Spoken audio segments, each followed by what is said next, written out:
Zombie movie देखना पसंद है तो इस वीडियो को एंड तक देखना क्योंकि ये मूवी बहुत ही ज्यादा इंटरेस्टिंग है। मूवी की स्टार्ट में हम एक आदमी को देखते हैं जो कि ग्रीन कलर के एक वायरस को चुरा रहा था। इस काम को ये बहुत ही ज्यादा ध्यान से कर रहा था, लेकिन जाते जाते वो ब्लू कलर के वायरस को लैब में ही फेंक देता है। अब हवा की वजह से वो वायरस हर जगह फैल जाता है। ये आदमी जल्दबाजी से कहीं पे जा रहा था, जाते जाते एक आदमी से टकरा जाता है जिस वजह से उसके ऊपर उसकी चाय गिर जाती है, लेकिन वो साफ करके आगे बढ़ने लगता है। इसके बाद बहुत सारे एम्प्लॉय एक लिफ्ट में चले जाते हैं और थोड़ी देर बाद वो लिफ्ट अपने आप ही बंद हो जाती है। लैब में यूज होने वाले डॉग जब उस वायरस को सूंघते हैं तब वो वहाँ पे भौंकने लगते हैं और पूरे अपार्टमेंट में फायर अलार्म बजने लगता है और वहाँ पे पानी गिरने लगता है। ये एम्प्लॉय कैमरे में देखकर कहती है कि यहाँ पे कोई भी आग नहीं लगी है तो इस पानी को बंद कर दिया जाए, लेकिन इन सब का कोई फायदा नहीं होता है। दूसरा एम्प्लॉय यहाँ पे आके कहता है कि सब कुछ यहाँ पे लॉक हो गया है। अब ये लोग पूरी तरीके से यहाँ पे फंस चुके हैं। धीरे धीरे यहाँ पे पानी भरने लगेगा और ये सभी लोग यहाँ पे मारे जाएंगे। ये लोग जो लिफ्ट में फंसे हुए थे, ये लोग लिफ्ट से बाहर आने की कोशिश करते हैं और एक लड़की लिफ्ट से बाहर आने की कोशिश करती है और वो उसी वजह से वहाँ पे मारी जाती है। इसके बाद हम एक लड़की को देखते हैं जिसका नाम एलिस होता है। जब वो अपनी आँख खोलती है तब उसे याद नहीं आ रहा था कि वो यहाँ पे कैसे आई है। असल में उसकी मेमोरी लॉस हो गई थी, इस वजह से उसे कुछ भी याद नहीं था। एलिस बाहर आती है, एक लॉकर में उसे गन दिखाई देती है। वो रूम से बाहर आते हुए टेबल पे रखी एक पिक्चर को देखती है और वो फोटो उसकी और उसके हस्बैंड की शादी की फोटो थी। उसे ये भी याद नहीं आ रहा था कि आखिर उसकी शादी कब हुई थी। और तभी एक आदमी यहाँ पे आता है जिसका नाम एलिस होता है। वो मेड से कहता है कि मैं तुम्हारी हेल्प करने के लिए यहाँ पे आया हूँ और इतनी ही देर में वहाँ पे कुछ सोल्जर आ जाते हैं और वो उन दोनों को पकड़ लेते हैं। सभी सोल्जर इन दोनों को लेकर अम्ब्रेला कॉर्पोरेशन के ट्रेन में चढ़ जाते हैं। वहाँ पे उन्हें एक और आदमी मिलता है जो कि बेहोश होता है। उस आदमी का नाम स्पैम होता है और इसे भी कुछ याद नहीं होता है जैसे कि एलिस को नहीं होता है। स्पैम वही आदमी है जो कि एलिस के साथ उस शादी वाली फोटो में था। एलिस स्पैम को देखकर उसे कुछ विजन आता है और वो उस विजन में अपनी शादी को देखती है। अब वो लोग ट्रेन से काफी आगे आ जाते हैं। एलिस सीनियर ऑफिसर से पूछती है कि यहाँ पे आखिर क्या हो रहा है। वो आदमी कहता है कि तुम्हारी कभी शादी ही नहीं हुई थी, ये सब ड्रामा था और ये सब एकदम से फेक था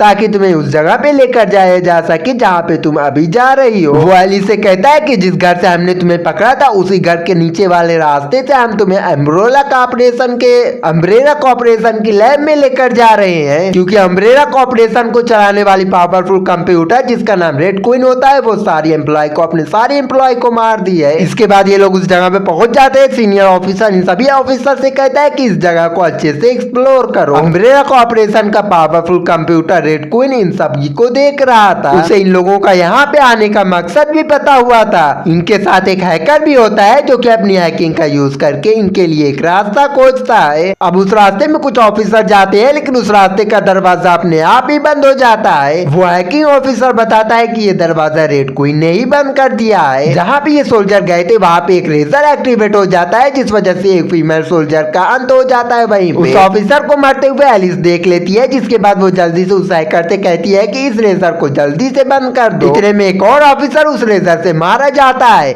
लेकिन सीनियर ऑफिसर उस लेजर से काफी देर तक बचता रहता है। एलिस दोबारा से कहती है कि जल्दी से इस लेजर को बंद कर दिया जाए क्योंकि एक एक करके सभी ऑफिसर मारे जा रहे हैं। सीनियर ऑफिसर को मारने के लिए वो लेजर अपना रूप चेंज कर लेती है, जिसके बाद वो लेजर उस ऑफिसर को कई सारे पार्ट में काट देती है। अब जब सभी लोग मर जाते हैं तब वो हैकिंग ऑफिसर लेजर लाइट को बंद कर देता है, लेकिन अब इसका कोई फायदा नहीं होता है। वो हैकिंग ऑफिसर कहता है कि अब रेड क्वीन को बहुत ही जल्द ऑफ करना होगा वरना वो इसी तरीके से हम सभी को मार देगी। अब ये लोग रेड क्वीन के ऑफिस में जाते हैं और उसे ऑफ करने का प्रोसेस स्टार्ट कर देते हैं और तभी रेड क्वीन इनके सामने आती है एक इंसानी होलोग्राम के रूप में। वो उनसे कहती है कि तुम मुझे बंद करने की गलती मत करो, अगर तुमने ऐसा किया तो यहाँ की सारी लाइट बंद हो जाएगी। इसके बाद एलिस रेड क्वीन से पूछती है कि तुमने कंपनी के सारे एम्प्लॉय को क्यों मार दिया है। तब रेड क्वीन कहती है कि किसी ने उस कंपनी में टी वायरस को पूरी तरीके से फैला दिया था। वो कहती है कि टी वायरस इतना ज्यादा खतरनाक है कि वो पूरी दुनिया के पॉपुलेशन को खत्म कर सकता है और इसी वजह से मैंने कंपनी के सारे एम्प्लॉय और साथ ही उस टी वायरस को उसी जगह पे बंद कर दिया। इसी वजह से कंपनी के सारे एम्प्लॉय मारे गए। सोल्जर रेड क्वीन को बंद कर देते हैं और कंपनी के सारे दरवाजे ओपन हो जाते हैं। दूसरी तरफ फीमेल ऑफिसर रेड मेड और एक दूसरा ऑफिसर उन सभी का वेट कर रहे थे और तभी अंदर से उन्हें कुछ आवाजें आती है, जिसकी आवाजें चेक करने के लिए ऑफिसर रेंज अंदर जाती है और तभी उन्हें कंपनी की एक एम्प्लॉय मिलती है जो जो कि डोर ओपन होने की वजह से बाहर आ गई थी,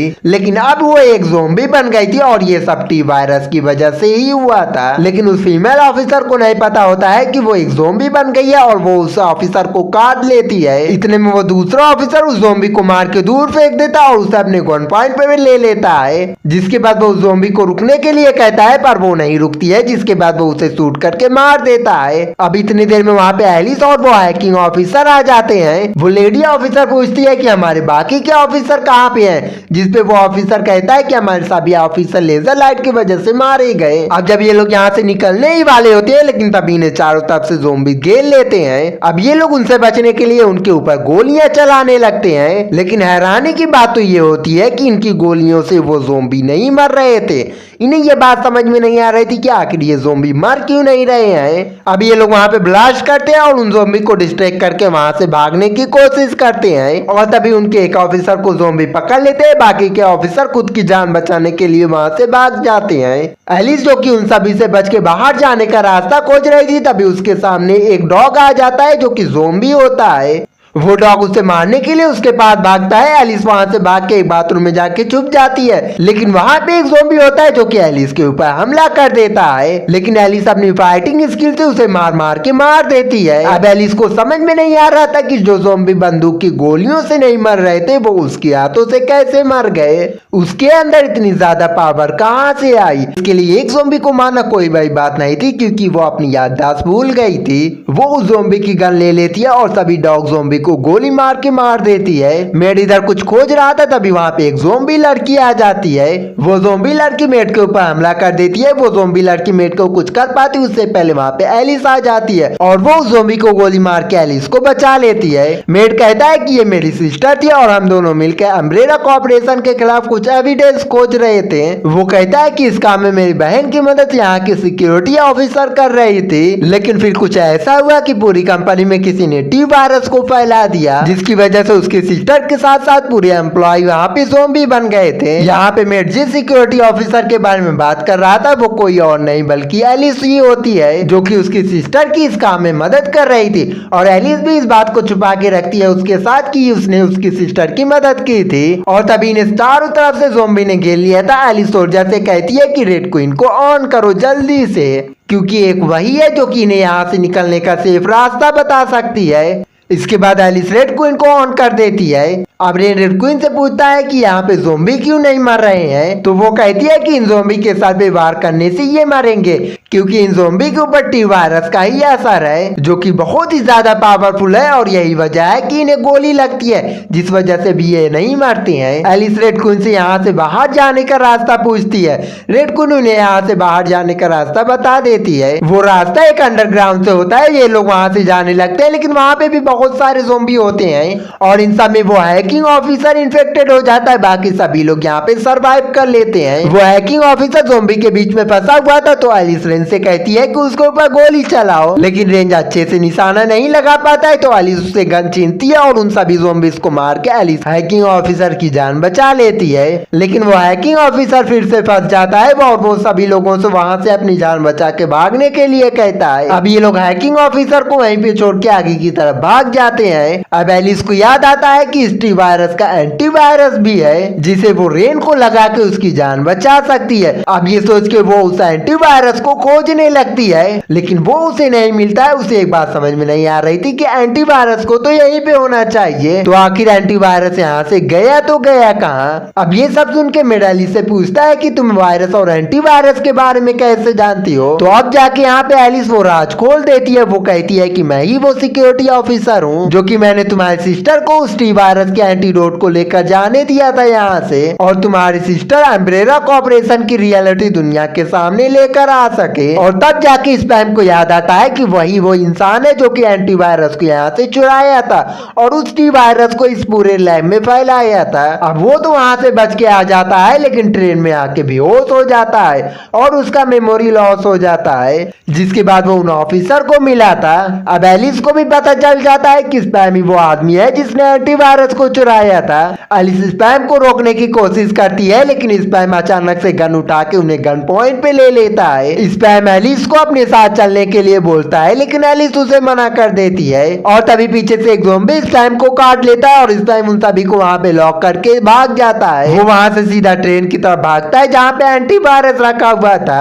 स्पैम खुद को उस एंटीवायरस को लगाने ही वाला होता है, लेकिन तभी वहां पे बहुत ही खतरनाक एक क्रिएचर आ जाता है और इस क्रिएचर को अम्ब्रेला कॉर्पोरेशन वालों ने ही बनाया था और ये बहुत ही खतरनाक क्रिएचर होता है क्योंकि वो इंसानों का खून पीता है और साथ ही वो जितने भी ज्यादा इंसान का खून पिएगा वो उतना ही ज्यादा पावरफुल बनता जाएगा। ये क्रिएचर स्पैम के पास आ जाता है और उन्हें मार के उन तीनों के पीछे पड़ जाता है। एलिस रेड क्वीन से कहती है कि दरवाजे को जल्दी से ओपन कर दो।